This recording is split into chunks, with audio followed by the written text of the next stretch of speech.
This is a real quick look at how to name cells in Excel. Naming cells in Excel can help you in looking at your formulas and help you shortcut some actions. So we're going to do a couple of real quick examples here. So let's say we want to name this cell right here cat to go along with the label that goes with it.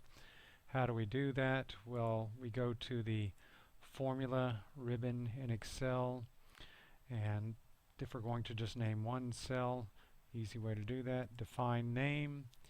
It suggests the name cat because that's off here to the left, and if we're okay with that, we just click OK. So now if we click here on that cell, if you look up here, we see that it's actually called cat. We only have one cell named in this worksheet, so when we try to pull down a list of names, that's all we see. Now if we had several cells that we wanted to name, there's a shortcut method for doing that. Let's highlight mouse and cat food and the cells that we want to name. So we want to name these two cells here, mouse and cat food. Now we're still on the formulas ribbon. Go to create from selection. So create names from values in the, well, that's actually what we want to do, left column. The names could be above, they could be below, they could be to the right. Here the default is to the left column. So it's going to automatically name these cells in the left column, or these cells right here, using the names in the left column. So click OK. See if it worked. We'll click right there, and sure enough we have mouse. Click right here, we have cat food. It's automatically put the underline there for us. So now what does this do for us? If we want to do a formula, we can simply type in equals. We want to do cat plus mouse, if I could type, and there we go. So we didn't have to use the cell references or select.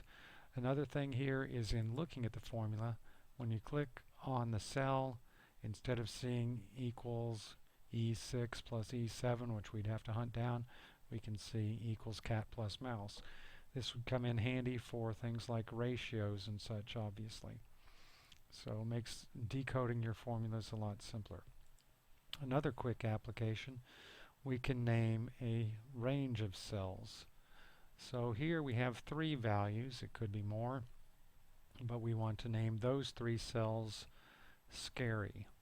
So let's go over here to define name, and Excel is happy to suggest that name up above. We could change that to anything we wanted, but let's just leave it with scary. We click OK, and there it is. Those 3 cells have been named scary. When we click on any one of them, we don't see that.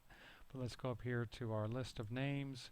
If we select scary, it picks the whole block of cells. How do we use this? Well, let's say we wanted the average of scary.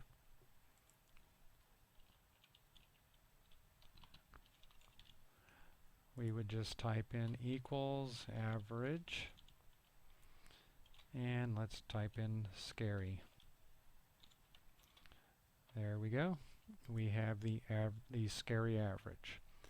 So a couple quick, and you see that up in the formula there. Don't need that plus. But we can do some nice things with naming that will help us out in tracking our formulas and in creating formulas even.